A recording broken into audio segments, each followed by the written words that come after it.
السلام علیکم، کیا حال عاقل میں کیسے ہیں آپ؟ خیریت سے ہیں؟ وعلیکم السلام اور بہت دن ہو گئے تم سے ملاقات ہوئے ہوئے، کھوانے کا پروگرام ہے انشاءاللہ خیال یہ جب بھی آؤ تو ملاقات ضرور کرنا ایک دفعہ۔ انشاءاللہ۔ اور دوسری یہ معلومات کرنی تھی، کیا عورت جو ہے نکاح پڑھا سکتی ہے؟ تفصیل سے جواب دیجیے گا۔ نحمدہ و نصلی علی رسولہ الکریم، اما بعد۔ آپ دیکھ رہے ہیں نو ٹی وی جدہ اور میں ہوں آپ کا دوست، آپ کا ہوسٹ محمد عاقل۔ عبد المالک صاحب ہیں دہلی سے، ہمارے بہت محسن ہیں، اور اہلیہ ان کی جو اہلیہ ہیں وہ ہماری اہلیہ کی ٹیچر رہی ہیں، تو اس لیے ایک خاص تعلق ہے۔ اللہ رب العالمین ان کی حفاظت فرمائے اور ان کے بچوں پر ان کا سایہ تا دیر قائم رکھے۔ عبد المالک صاحب انشاءاللہ دہلی آؤں گا تو ضرور ملاقات کروں گا، اور آنے والا ہوں انشاءاللہ تعالی جلد ہی۔ بس انتظار ہے کہ جلدی سے راحتیں میسر ہو جائیں اور انشاءاللہ سفر میں آسانی ہو۔ آپ جو جاننا چاہ رہے ہیں کہ عورت کیا نکاح پڑھا سکتی ہے یا نہیں، دراصل پاکستان میں اپنے پڑوسی ملک میں اسی طرح کا ایک واقعہ پیش آیا، اور یہ سوال پوچھا گیا تھا کہ پچھلے دنوں دستک نامی ادارے کی سربراہ عاصمہ جہانگیر نے ایک جوڑے کا نکاح پڑھایا۔ اس پر مختلف حلقوں میں بڑی لے دے ہوئی ہے، اور کہا گیا ہے کہ نکاح منعقد کرنے میں مرد عورت کی کوئی قید نہیں ہے۔ قرآنی آیات و احادیث پڑھنا بھی سنت ہے، لیکن یہ بھی نکاح کے لیے کوئی شرط اور ضروری نہیں ہے، صرف ایجاب و قبول اور گواہی ضروری ہے۔ اس معاملے کی قرآن اور احادیث سے وضاحت فرما دیجئے۔ یہ سوال محدث پر پوچھا گیا تھا لاہور میں، اور اس کا جواب میں آپ کی خدمت میں پیش کر رہا ہوں، اس امید پر شیخ عبدالعزیز بن باز مفتی مملکت سعودی عرب نے بھی فرمایا کہ اس صیغے کا پڑھنے کا حق والد کا ہے، بچے کا ہے اگر وہ محرم ہے، بڑا ہے، اپنی والدہ کا نکاح کر رہا ہے، یا پھر بھائی کا ہے، یا مرد حضرات کا ہے۔ لیکن بھائی عبد المالک یہ جاننا چاہ رہے ہیں کہ اس کا قرآن و حدیث سے کیا ثبوت ملتا ہے، کیا اس کی کیا حیثیت ہے۔ شریعت اسلامیہ میں فحاشی و عریانی کی روک تھام کے لیے بہت سے قواعد و اصول مرتب کیے گئے ہیں، جن پر چل کر انسان اپنے آپ کو برائی اور بدکاری سے بچا سکتا ہے۔ ان قوانین میں سے ایک نکاح کا معاملہ بھی ہے، جو انسان کی نگاہ کی حفاظت اور شرمگاہ کا تحفظ کرتا ہے۔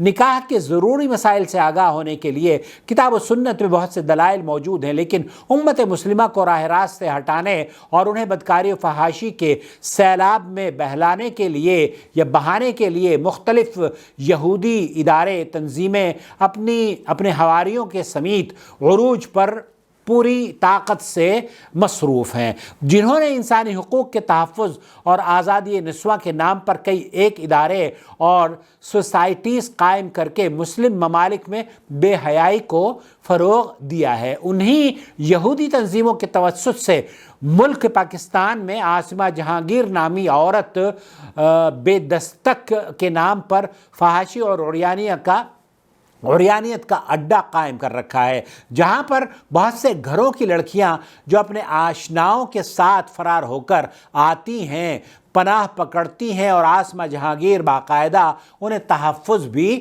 فراہم کرتی ہیں اور اسلامی شعائر کا مذاق اور استہزاء اڑاتی ہیں۔ عاصمہ جہانگیر کا خود نکاح قائم کر کے اس طریقے سے دین کی استہزاء کی میں سے ایک کڑیوں میں سے ایک کڑی ہے۔ اللہ تعالیٰ اور اس کے رسول صلی اللہ علیہ وسلم نے نکاح کے قواعد و ضوابط جو بیان فرمائے ہیں، ان میں سے ایجاب و قبول، 2 عادل گواہ اور ولی کی موجودگی کو ضروری قرار دیا گیا ہے۔ جس نکاح کا ذکر سوال میں کیا گیا، اخبارات یا عوام الناس کی رپورٹ سے معلوم ہوتا ہے کہ اس میں عورت کا ولی بھی موجود نہیں ہے، جس کے بارے میں رسول اکرم صلی اللہ علیہ وسلم کا واضح فرمان موجود ہے، لا نکاح الا بولی۔ ابو داؤد کی یہ حدیث ہے، اور ترمذی میں اور ابن ماجہ اور ابن حبان وغیرہ نے اسے نقل کیا ہے۔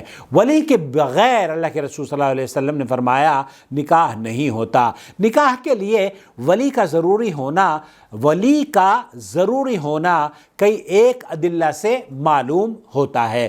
تفصیل کے لیے جو کتاب بیان کی گئی ہے روشنی قرآن و سنت کے بارے میں، وہ آپ کے مسائل اور ان کا حل قرآن و سنت کی روشنی میں پیش کی جا سکتی ہے، اور شیخ صلاح الدین شیخ صلاح الدین حافظ صلاح الدین یوسف کی جو کتاب ہے مفرور لڑکیوں کا نکاح، وہ بھی آپ اس ضمن میں پڑھ سکتے ہیں۔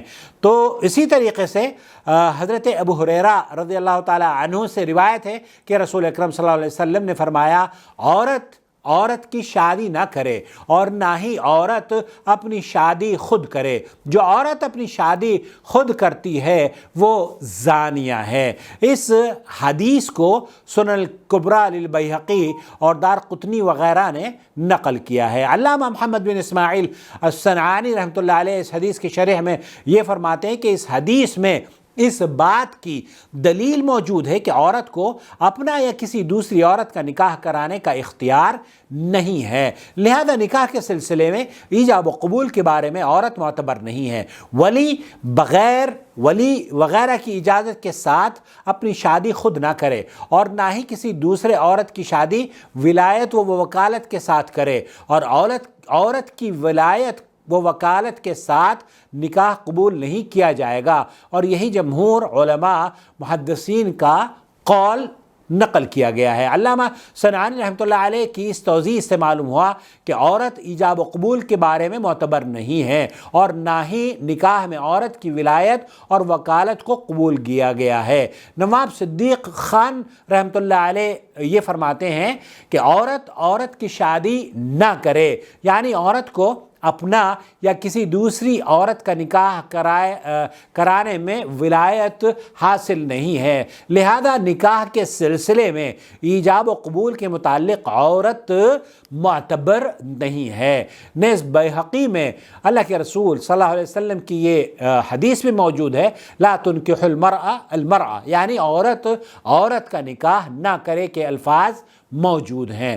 حافظ ابن حجر رحمۃ اللہ علیہ عسقلانی رحمۃ اللہ علیہ یہ فرماتے ہیں کہ جسے عبد الرزاق نے فتح الباری میں نقل کیا ہے، سیدہ عائشہ صدیقہ رضی اللہ تعالی عنہا سے ثابت ہے کہ انہوں نے اپنے بھائی کے بیٹوں میں سے ایک آدمی کے نکاح کا بندوبست کیا، انہوں نے ان کے درمیان پردہ لگا دیا، پھر بات کی یہاں تک کہ جب عقد کے علاوہ کوئی اور معاملہ باقی نہ رہا تو انہوں نے ایک مرد کو حکم دیا، اس نے نکاح کر دیا، پھر فرمایا نکاح کا قائم کرنا عورتوں کا کام نہیں ہے۔ یہ حضرت عائشہ کی حدیث ہے۔ تو یہاں حضرت عائشہ یہ فرماتی ہیں کہ نکاح کا قائم کرنا عورتوں کا کام نہیں ہے۔ نیز ملاحظہ ہو ابن ابی شیبہ رحمۃ اللہ علیہ اور عبد الرزاق رحمۃ اللہ علیہ کے مطبوعہ نسخے میں یہ بھی موجود ہے، عورتیں نکاح نہیں کرا سکتی، فإن النساء لا ينكحن۔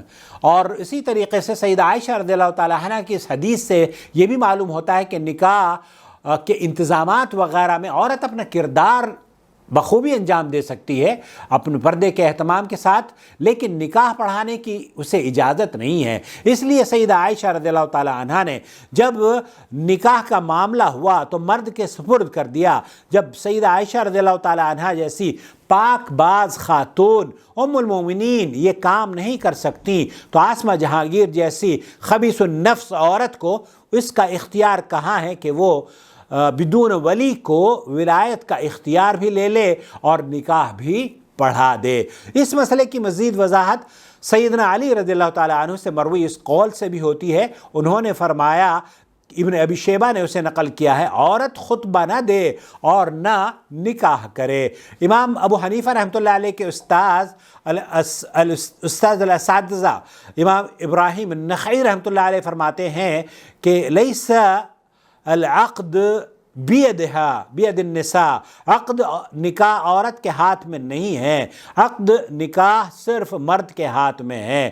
قرآن مجید میں سورہ بقرہ کی آیت نمبر 237 میں بھی اللہ تعالیٰ یہ فرماتا ہے الذی بیدہ عقدۃ النکاح کہہ کر عقد نکاح مرد کے حق میں ذکر فرمایا ہے۔ نیز شروع سے لے کر آج تک امت مسلمہ کا اس بات پر اتفاق اور اجماع اور تعامل ہے کہ نکاح کرانا مرد کا حق ہے۔ مدد جبالہ احادیث صحیحہ اور ائمہ محدثین کی توضیحات سے یہ بات معلوم ہوتی ہے کہ نکاح مرد کے اختیار میں ہے، مرد ہی پڑھائے گا، اور نکاح کا خطبہ جس کو کہا جاتا ہے، نکاح کا خطبہ بھی پڑھنا جو کہ مسنون ہے اور ایجاب و قبول کرانا یہ مرد کا حق ہے، عورت اس باب میں معتبر نہیں ہے۔ ھذا ما عندي والله اعلم بالصواب، وصلی اللہ علی نبینا محمد وعلی آلہ وصحبہ اجمعین۔ شیخ عبدالعزیز بن باز رحمۃ اللہ علیہ نے بھی اسی طرز پر فتویٰ دیا ہے کہ یہاں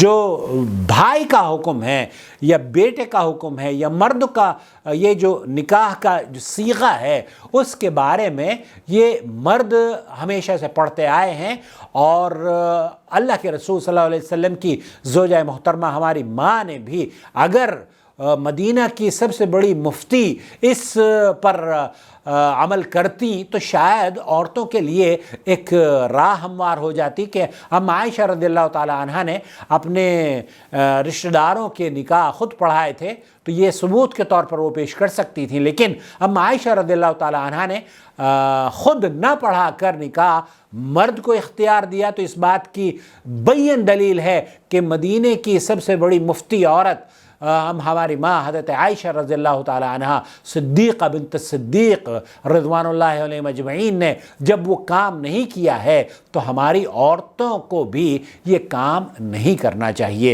واللہ تعالی اعلم، صلی اللہ علی نبینا محمد وعلی آلہ وصحبہ اجمعین، والسلام علیکم ورحمۃ اللہ وبرکاتہ۔ آپ کا بھائی محمد عاقل جدہ سے۔ اللہ ولی الذین آمنوا یخرجهم من الظلمات إلى النور والذین كفروا أولیاؤهم الطاغوت یخرجونهم من النور إلى الظلمات أولئک أصحاب النار هم فيها خالدون۔